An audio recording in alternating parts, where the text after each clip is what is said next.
Bismillahirrahmanirrahim. Assalamualaikum warahmatullahi wabarakatuh. Selamat pagi Bapak Ibu sekalian. Alhamdulillah kita ketemu lagi dalam keadaan sehat tanpa kurang suatu apapun. Hari ini kita bertemu di acara parenting online ya yang diselenggarakan oleh Forsipi Blitar, keluarga Forsipi Blitar yang sudah mengadakan acara pada hari ini. Terima kasih sudah memberikan saya kesempatan kembali untuk bertemu dengan panjenengan semuanya. Hari ini kita akan, membahas tentang hal-hal yang terkait dengan masalah kesehatan umum pada anak cerebral palsy ya. Jadi kalau kita bicara tentang cerebral palsy tentu problemnya cukup banyak ya, tidak hanya di motorik atau gerakan, tapi juga menyangkut di kesehatan umum ya. Kesehatan umum itu biasanya yang terkait dengan keluhan-keluhan kesehatan seperti, sembelit ya, kemudian pola tidurnya terbalik, lalu ada juga gangguan nafas, ya hal-hal yang sering terjadi pada anak-anak cerebral palsy. Kenapa kesehatan umum ini penting? Karena, kesehatan umum menjadi tolak ukur ataupun pondasi ya untuk anak, bergerak, untuk anak melakukan aktivitas ya, sehingga ketika anak sering sakit, ya ada masalah-masalah di kesehatan secara umum, itu akan mengganggu program ataupun, rencana dari pelaksanaan terapi latihan yang dilakukan oleh fisioterapi maupun oleh, profesi yang lain ya, seperti okupasi terapi ataupun terapis bicara. Jadi kita akan coba bahas hal-hal yang biasanya dikeluhkan oleh anak-anak, cerebral palsy, berdasarkan beberapa pengalaman saya yang, sudah cukup lama berinteraksi dengan anak-anak SIPI ya. Jadi ini materi yang, saya susun berdasarkan, pengalaman yang sering dikeluhkan pada, anak-anak cerebral palsy di rumah. Bapak Ibu sekalian, sebelum dimulai izinkan saya memperkenalkan diri, saya adalah Habib Abdullah, saya adalah fisioterapis anak dari Surabaya, sekaligus Ketua PFAI Surabaya atau Perhimpunan Fisioterapi Anak Indonesia untuk cabang Surabaya. Saat ini saya juga mengajar sebagai dosen di Prodi S1 Fisioterapi di Universitas Muhammadiyah Surabaya. Salam kenal dari saya untuk Bapak Ibu semuanya dan di slide awal saya coba akan menjelaskan, betapa pentingnya ya, kita memperhatikan, apa namanya, kesehatan umum. Ya, sebelumnya saya ingin merevisi judul dulu ya, di flyer atau di, apa ya, poster yang sudah di-share di WA, judulnya adalah metabolisme ya, metabolisme secara umum. Menurut saya terlalu sempit ya kalau kita hanya bicara metabolisme, maka saya ubah ke lebih yang general, ke arah kesehatan umum. Ya kalau metabolisme kita hanya membahas tentang bagaimana karbohidrat, protein, lemak itu serap oleh tubuh si anak ya. Jadi hanya sebatas itu saja dan untuk kompetensi fisioterapi tidak terlalu banyak bisa masuk ke arah hal tersebut ya. Jadi, nah saya lebih luaskan lagi ke arah kesehatan umum ya. Bapak Ibu semua ini adalah, apa namanya, problem-problem yang ada pada pasien cerebral palsy. Tidak hanya problem gerak, ada problem sensori, ada bahasa, ada problem oral ya, dan berbagai macam problem yang lain. Ya, salah satunya adalah problem kesehatan umum yang saya letakkan di awal ya. Karena kesehatan umum yang sudah saya sampaikan tadi ini jadi satu pondasi ya. Kalau anak sering sakit yang terkait dengan masalah-masalah kesehatan ini, maka program fisioterapi ataupun program latihan yang lain akan sulit untuk masuk ya. Karena badan anak tidak fit ya, badan anak, tidak sehat ya atau sering sakit sehingga ketika waktu badannya tidak enak kemudian diberi program latihan apapun akan sangat sulit. Jadi di sini penting untuk diketahui, problem apa saja yang terkait dengan gangguan kesehatan pada anak cerebral palsy. Di sini saya nanti hanya akan membahas 3 ya. Jadi nanti bisa diperluas dengan diskusi pada sesi tanya jawab begitu. Saya hanya akan membahas di problem nafas, sembelit, dan juga pola tidur. Ya, ketiganya bisa saling berkaitan dan sering terjadi pada anak-anak SIP ya, terutama yang tipe spastik begitu. Untuk problem nafas ini juga sudah pernah saya bahas di channel YouTube Aktivis Surabaya. Untuk, problem sembelit dan pola tidur akan saya kupas hari ini ya. Untuk nafas tetap akan saya bahas juga di video kali ini. Oke, ini adalah gambaran, secara umum ya. Ketika kesehatan umum itu menjadi sebuah akar dari suatu pohon, ya, ketika ada masalah pada akar tersebut, ya maka pohon itu tidak akan tumbuh dengan baik. Ya, sama dengan kesehatan umum pada anak-anak, baik anak CP atau bukan, ketika anak itu sering sakit, ya, ada masalah-masalah nafas, masalah-masalah pencernaan, bahkan pola tidur, maka akan mengganggu pertumbuhan dan perkembangannya, ya. Jadi ini jadi harus harus menjadi prioritas utama dulu ya sebelum treatment dengan modal apapun, dengan pendekatan apapun, kalau kesehatannya belum baik itu yang harus kita perhatikan ya Bapak Ibu. Yang pertama yang ingin saya bahas adalah permasalahan nafas yang, hampir sering terjadi pada anak cerebral palsy. Permasalahan nafas yang seperti apa? Yang pertama adalah paradoks atau menafas terbalik, ya. Jadi kalau normalnya kita bernafas dengan hidung, dengan mulut tertutup, ya, maka pada anak-anak CP dengan kontrol kepala yang tidak bagus dan spastisitas yang cukup tinggi, maka, nafas paradok ini sering terjadi. Jadi anak-anak cenderung nafas dengan mulut, ya, seperti pada gambar ini, mulutnya terbuka, nafas dengan mulut, dan sering berbunyi ya, ada bunyi grog-grog, atau bunyi-bunyi yang tidak sewajarnya ya. Biasanya orang tua mengira, apa namanya, ada batuk dan sebagainya. Meskipun nanti, dengan nafas yang seperti ini akan muncul lendir juga ya. Karena nafas dengan, mulut seperti ini, udara yang masuk itu tidak disaring oleh bulu hidung, ya. Kalau kita nafas dengan hidung, maka udara yang masuk akan disaring, akan dibersihkan, ya, dilembabkan di situ karena di hidung kita ada cairan pelembabnya, ya, sehingga ketika masuk dalam paru-paru, udara itu sudah benar-benar bersih, gitu. Nah, ketika anak bernafas dengan mulut, maka udara yang masuk itu tidak ada pembersihan ya. Karena di mulut kita tidak ada bulu ya, kemudian, cairan pelembabnya pun bukan untuk, pernafasan, tapi untuk pencernaan. Sehingga akibatnya adalah udara yang masuk, ya asal masuk saja, kemudian yang lebih berat lagi udara yang masuk itu masuk ke pencernaan ya, masuk ke lambung, yang membuat anak sering kembung ya. Kalau kembung kan berarti nggak nyaman, untuk makan juga susah ya, dan bahkan bisa mengganggu sistem pencernaan di bawah-bawahnya ya, bisa ke usus dan seterusnya. Jadi problem nafas ini jadi, nafas terbalik ini menjadi satu hal yang harus diperhatikan ya. Kenapa sih bisa terjadi nafas terbalik? Karena adanya postur yang tidak bagus Bapak Ibu ya. Postur itu adalah kelurusan tengah tubuhnya ya. Jadi kalau kepala kita itu tidak lurus, berdeviasi atau berotasi ataupun malah ke belakang ya. Pada anak-anak CP yang spastik, dominannya adalah ekstensi atau, kepalanya ke belakang ya. Sehingga ini akan membuat, struktur mekanika di rahang kita akan berubah, sehingga mulut akan cenderung dan mudah untuk terbuka. Ya, kalau ini kita tidak perhatikan, mulut anak sering terbuka, maka yang terjadi, anak akan nafas dengan mudahnya, lewat mulut, ya, dan tadi efeknya, hal-hal negatifnya sudah saya sampaikan di depan, begitu. Nah, efek selanjutnya lagi terkait dengan infeksi Bapak Ibu ya, ada, timbul lendir ya. Lendir itu sebetulnya bentuk pertahanan saluran nafas kita terhadap, infeksi atau benda-benda asing dari luar ya, termasuk yang dibawa oleh udara. Jadi kalau ada udara yang kotor, berdebu, pasti kita akan berlendir ya, akan bersin, karena tubuh kita berusaha mengeluarkan benda asing tersebut. Sama dengan anak-anak ketika nafas dengan mulut ya banyak sekali, udara yang tidak disaring sehingga, saluran nafasnya akan memproduksi lendir lebih banyak ya untuk mengeluarkan, zat-zat berbahaya tadi. Sehingga anak, lebih, sering terdengar suara grog-grog, banyak slamnya gitu ya. Nah, selam yang menumpuk ini juga jadi, apa namanya, bahan untuk bakteri-bakteri untuk berkembang di situ ya, jadilah dia infeksi, maka suhu tubuhnya naik ya, tambah batuk yang, sangat tinggi frekuensinya ya, dan akhirnya ada gangguan, metabolisme secara umum ya, suhu tubuhnya meningkat, kemudian anak rewel, gelisah ya, susah tidur ya, jadi ini akan jadi problem ke mana-mana begitu. Dan pada anak CP, infeksi pada saluran nafas sangat sering terjadi ya, karena salah satunya sebabnya ini ya. Sebabnya karena posturnya tidak bagus ya, mulutnya cenderung terbuka sehingga nafasnya dia lewat mulut dan akibatnya tadi sudah saya ceritakan di depan ya, sehingga ini harus segera ditangani dan diatasi begitu.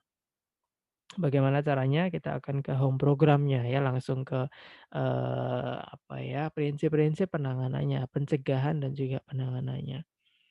Yang pertama adalah kita tetap harus touch ya, touching pada anak ya, tidak bisa hanya diingatkan karena anak CP, beberapa kognitifnya belum muncul ya, sehingga kalau diingatkan agak susah. Maka kita yang harus memposisikan ya, namanya pengaturan posisi atau positioning. Ada hal-hal yang harus dihindari ya, posisi yang harus dihindari dan posisi yang harus dikerjakan Bapak Ibu ya. Posisi yang harus dihindari seperti ini, ya misalkan tiduran, hanya, tidak beralas ya, kemudian, kepalanya sering ke atas atau ke belakang. Jadi kepala yang sering ekstensi atau ke atas ya, ke belakang itu akan membuat mulut akan mudah terbuka. Ya karena apa? Karena rahang kita akan tarik ke atas sehingga rahang bawah otomatis akan terbuka. Ya ini adalah posisi yang sangat memudahkan anak untuk bernafas dari mulut dan itu akan tadi berefek pada hal-hal yang tidak baik. Posisi apa yang baik? Yang seperti ini ya. Jadi kalau tidur terlentang posisinya usahakan, setengah menunduk ya. Jadi tidak menunduk secara penuh tapi agak agak menunduk sedikit. Ya dengan bantuan ganjal, handuk ya yang dilipat-lipat atau bantal atau guling dan sejenisnya. Kemudian kalau ingin melatih kita lakukan, porsi latihan bisa diposisikan seperti ini ya, terutama untuk anak-anak CP dengan spastik yang posisinya adalah, kepala ke atas dan ke belakang atau ekstensi. Kita balik posisinya agak sedikit fleksi ya, bisa dipangku seperti ini kalau anaknya memang sudah besar, diposisikan seperti ini. Supaya apa? Supaya kepala itu di tengah, kemudian memudahkan kita untuk ke latihan nafas dari hidung ya.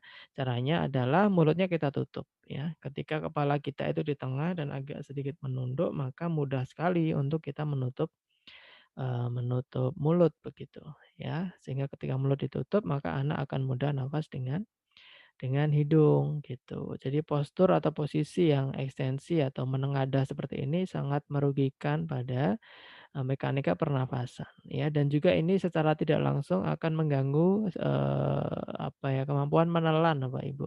Jadi Bapak Ibu kalau ekstensi atau kepalanya dongak ke atas, itu akan sangat sulit untuk menelan ya, koordinasi dengan, kerongkongan itu akan sangat susah. Makanya, positioning ini jadi satu kunci untuk melatih anak agar nafasnya dari hidung maaf, kemudian ada memudahkan dia juga untuk menelan, sehingga nanti fungsi oral dalam hal kaitannya makan dan menelan itu juga lebih mudah, begitu.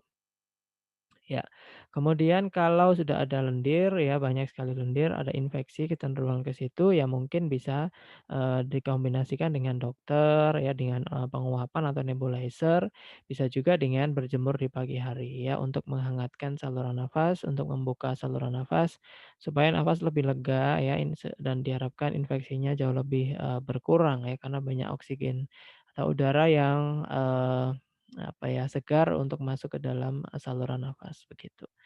Jadi ini pencegahannya dan pengobatan dan penanganannya ya. Kalau emang lendirnya sudah banyak ya jenengan ke fisioterapi untuk dilakukan nebulizer, postural drainase ya, suction kalau diperlukan dan beberapa hal tindakan untuk mengeliminasi lendir yang terlalu banyak tadi. Tetapi di rumah tetap harus dilakukan positioning ya.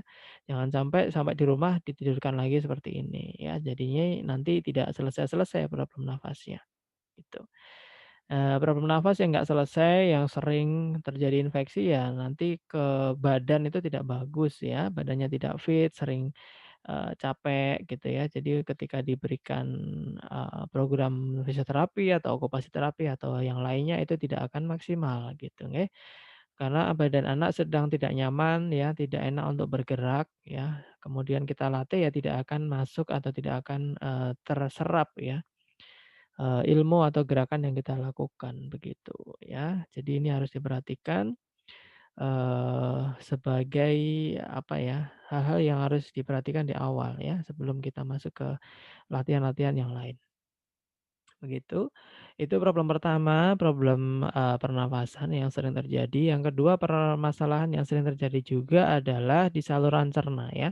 Yang sering terjadi adalah sembelit karena anak-anak CP, jarang atau susah untuk, bergerak lebih banyak ya, kecenderungannya lebih banyak statis atau diam sehingga akan berpengaruh pada organ-organ dalam atau saluran pencernaan begitu. Yang sering terjadi adalah sembelit Bapak Ibu, ada juga yang, sering diare juga ada sih, tapi yang lebih banyak adalah sembelit. Biasanya sembelit ini terjadi pada anak CP yang tipe spastik memang ya, jadi satu badannya kaku seperti ini, seperti pada gambar. Sembelitnya terjadi karena ya kekakuan ini akan membuat usus kita atau peristaltik usus itu tidak bekerja dengan baik. Sehingga ya penyerapannya tidak bagus sehingga keluarnya juga akan sulit gitu.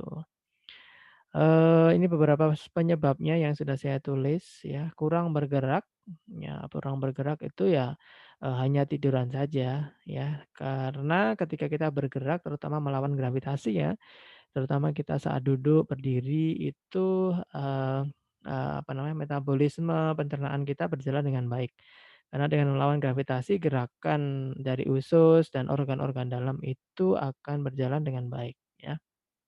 Makanya pada orang-orang, di rumah sakit yang sakit berbaring cukup lama di ICU mungkin itu, biasanya gangguan BAB juga terjadi karena dia tidak duduk atau berdiri melawan gravitasi ya, sehingga pencernaannya lambat dan, BAB-nya jadi sulit ya. Sama dengan anak-anak CP yang hanya ditidurkan, tidak dilatih, tidak difisioterapi untuk bergerak ya, maka nanti, side effect ini akan terjadi ya, dimungkinkan akan terjadi.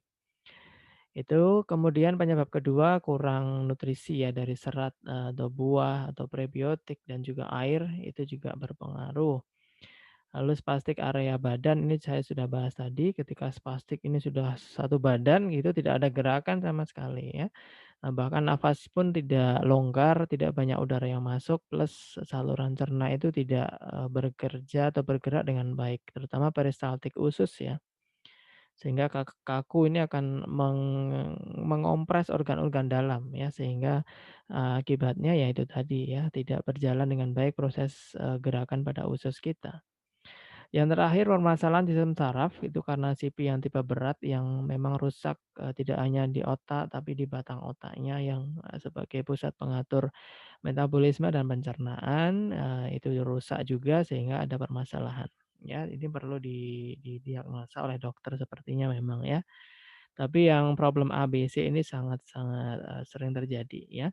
Kemudian harus diapain ya kalau ada anak sembelit, ya ini beberapa program yang biasa dilakukan fisioterapis ya, sesuai kompetensi kami. Yang pertama bergerak melawan gravitasi Bapak Ibu ya. Jadi harus diprogramkan untuk duduk dan berdiri ya, ini melihat melihat, usianya anak ya. Kalau anak udah usia duduk ya 8 bulan atau 9 bulan ya kita dudukkan meskipun dia belum bisa duduk. Tapi dengan catatan alat bantunya harus lengkap seperti ini ya. Kalau dia memang belum kuat ya disangga, kemudian diikat, difiksasi supaya apa? Supaya badannya melawan gravitasi ya, supaya metabolisme itu berjalan dengan baik.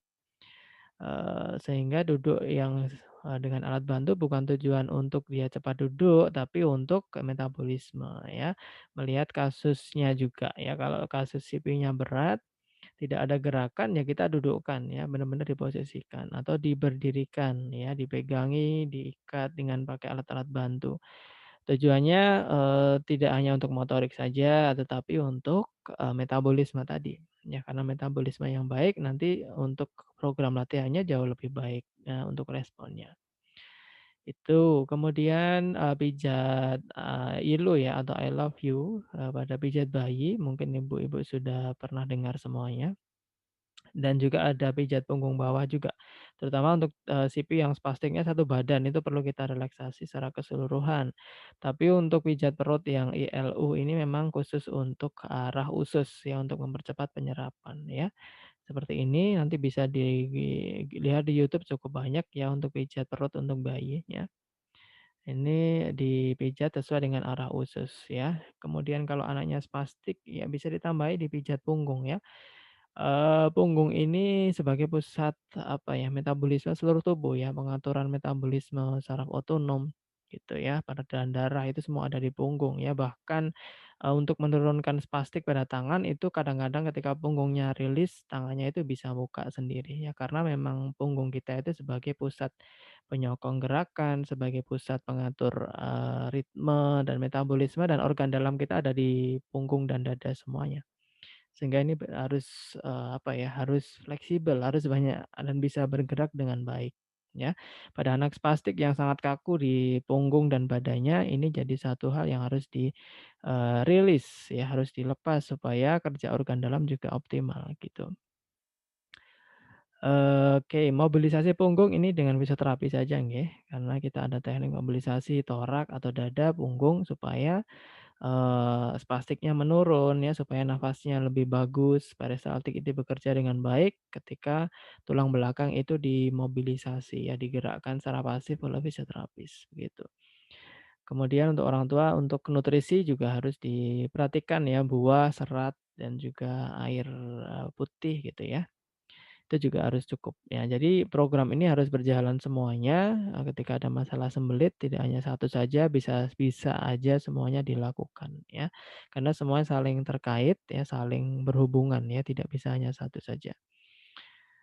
Oke, kemudian yang terakhir adalah permasalahan pola tidur, ini juga banyak terjadi pada anak CP yang spastik ya. Anak CP spastik ya pola tidurnya dari salah satu artikel, penelitian tahun 2015 bahwa hampir 46% anak CP mengalami gangguan tidur ya, jadi cukup banyak, karena beberapa hal. Yang pertama nyeri, nyeri itu bisa banyak sumbernya dari perutnya yang sembelit, dari spastiknya yang cukup kaku yang sehingga mengganggu di persendian, bisa panggulnya, ya bisa shoulder atau bahunya. Ketika spastik kemudian tulangnya bergeser itu kan timbul nyeri, maka nyeri ini jadi penyebab juga dia susah tidur di malam hari. Lalu terkait dengan spastik atau kaku pasti ya ketika kita kaku terus kan, untuk tidur juga sulit ya. Kalau badan kita kaku 24 jam itu akan susah untuk tidur. Lalu kejang dan epilepsi bisa juga, terutama epilepsi ya yang kejangnya bisa berulang kali ya, yang setiap hari bisa kejang. Dengan epilepsi penyebabnya, ini menyebabkan metabolismenya tidak karu-karuan gitu nggih, terganggu dan akhirnya, pola tidurnya terbalik-balik ya, malamnya dia melek, kemudian paginya dia tidur. Lalu permasalahan tadi dari awal saluran nafas jadi kunci juga ya, kalau anak nafasnya nggak lega, banyak lendir, bunyi, kemudian posturnya tidak di tengah gitu ya, susah menelan, lendir, itu jadi, permasalahan juga penyebab dia gangguan tidur. Maka yang harus dilakukan beberapa hal, maaf sebelumnya saya mau menyampaikan manfaat tidur sendiri ya, kenapa sih tidur ini perlu diperhatikan gitu ya. Karena pada saat kita tidur ternyata proses di dalam tubuh kita itu luar biasa, sangat sangat kompleks dan sangat penting ya, di antaranya untuk pertumbuhan terutama pada masa-masa pertumbuhan ya di bawah 14 tahun, termasuk anak-anak. Pertumbuhannya jadi kunci, jadi dia harus tidur, yang cukup begitu. Lalu tidur untuk relaksasi juga ya setelah seharian dia, beraktivitas mungkin ya, banyak terapi, di sana sini, ibu juga terapi di rumah, maka butuh relaksasi nggih. Pada anak sipis spastik juga butuh relaksasi karena seharian kaku gitu ya, malamnya harus tidur. Lalu metabolisme sel-sel kita itu terjadi ketika kita tidur ya, termasuk sel otak yang sudah kita isi dengan latihan-latihan memorinya ya pada saat dia tidur dengan baik ya. Kemudian regenerasi jaringan, jaringan yang rusak diganti. Kalau tidak diganti ya akhirnya tubuh kita akan jadi sakit gitu ya, nggak enak di badan. Lalu ada energi restorasi untuk besok, aktivitas besok juga. Kemudian, hormon yang terkait dengan pertumbuhan, pencernaan, kemudian berbagai macam fungsi tubuh yang lain itu terjadi pada saat kita, tidur, terutama growth hormone ya, hormon pertumbuhan. Jadi tidur ini jadi satu hal yang penting, jumlah dan durasinya harus diperhatikan dan kualitasnya juga ya. Oke, ini ada, artikel penelitian, anak itu butuh berapa jam sih waktunya tidur malam gitu ya. Ini bisa dilihat, misal anak kita umur 1 tahun sampai 2 tahun dia butuh 11 jam sampai 14 jam, dalam 24 jam untuk tidur malam gitu ya. Ini bisa dilihat nanti dicocokkan dengan anak atau putranya masing-masing ya. Semakin dia dewasa maka porsi tidurnya akan, mendekati orang dewasa ya 8 sampai 10 jam per 24 jamnya ya. Oke. Ya, apa yang harus dilakukan kalau ada anak gangguan tidur, ini beberapa hal yang terkait dengan kompetensi fisioterapi Bapak Ibu ya. Yang pertama, kita bisa lakukan relaksasi dengan kembali punggung ya. Punggung ini jadi kunci. Kalau ingin melepas plastik, di tangan atau di kaki misalkan gitu nggih, kadang-kadang kuncinya ada di punggung. Ketika punggung ini sudah benar-benar lepas dan rilis, biasanya spastiknya itu akan, menurun lebih mudah. Jadi Bapak Ibu harus menguasai masas punggung. Silakan dicari di YouTube cukup banyak videonya ya, masas punggung untuk bayi itu sudah sangat, banyak. Kalau takut untuk megang, silakan datang ke fisioterapis anak terdekat untuk diajari, direkam ya, Ibu bisa lakukan di rumah, begitu. Yang penting lagi kalau anak kita spastik, pastikan dahi itu tidak kencang ya. Dahi itu, ini frontalis atau di atas alis, ketika dahi itu dikerutkan tidak bisa, kulitnya kita temukan susah, berarti itu bekerja dengan sangat keras ya. Biasanya pada anak spastik itu sangat keras sekali. Kenapa, manfaat dahi ini, ketika dahi kita itu rileks ya, maka mata kita akan jauh lebih mudah fokus, kemudian, apa namanya, untuk tidur jauh lebih mudah atau lebih rileks. Sebaliknya kalau dahi kita kencang ya, kita tegang banget, maka untuk tidur juga susah ya, sehingga massage dahi atau pijat dahi ini jadi, menu juga ya, nanti ada gambarnya nggih. Lalu usahakan suasana ruangan kamar atau rumah itu tenang ya, tidak terlalu berisik ya. Kemudian kalau ada problem nyeri ya, misalkan ada dislokasi karena spastik yang cukup tinggi itu bisa dibawa ke dokter terdekat nggih. Kemudian untuk posisi harus diperhatikan ya.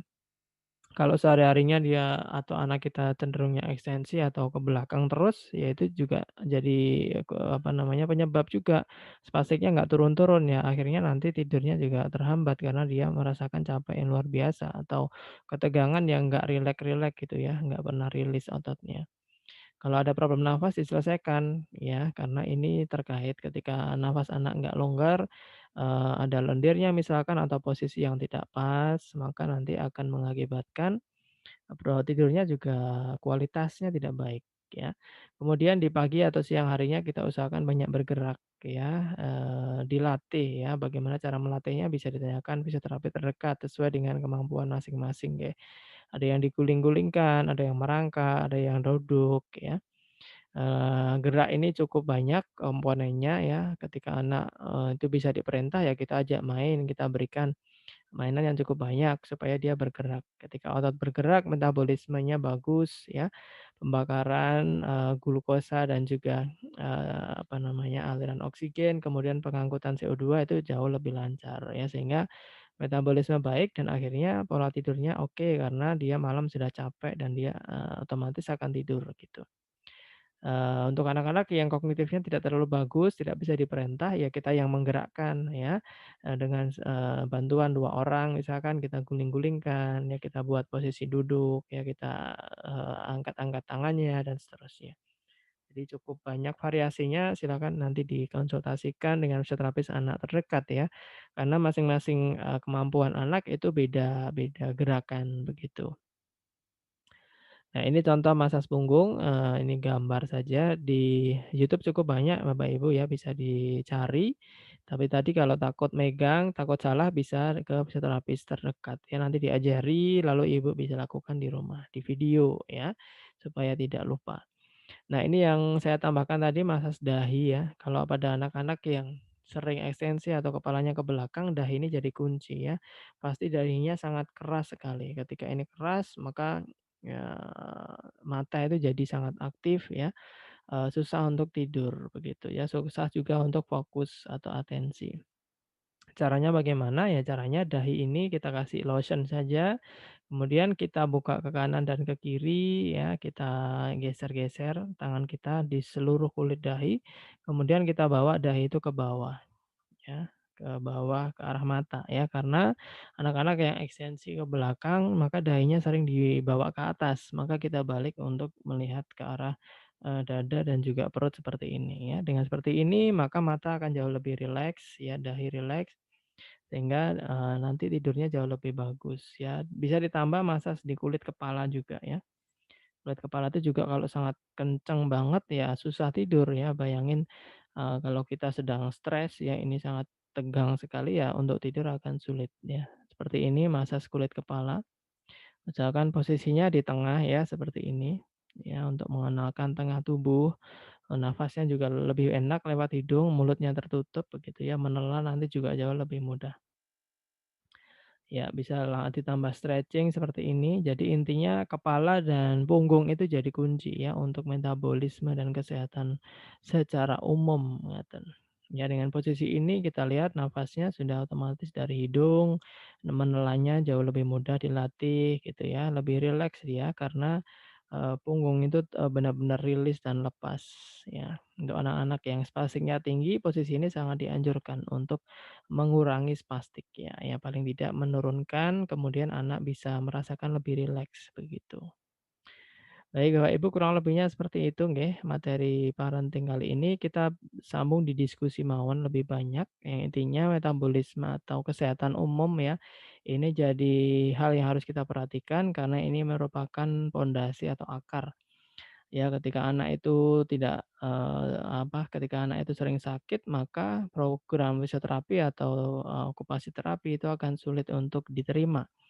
Karena ibaratnya masih badan kita nggak enak, sering sakit, terus kita disuruh olahraga, maka itu jadi suatu hal yang cukup berat gitu ya, nggak enak badan kita. Ya makanya harus diperhatikan terutama nafas, ya kan, pola tidur dan juga pencernaan tadi harus diperhatikan. Nggih, beberapa sudah saya sampaikan home programnya, nanti disambung di pertanyaan-pertanyaan.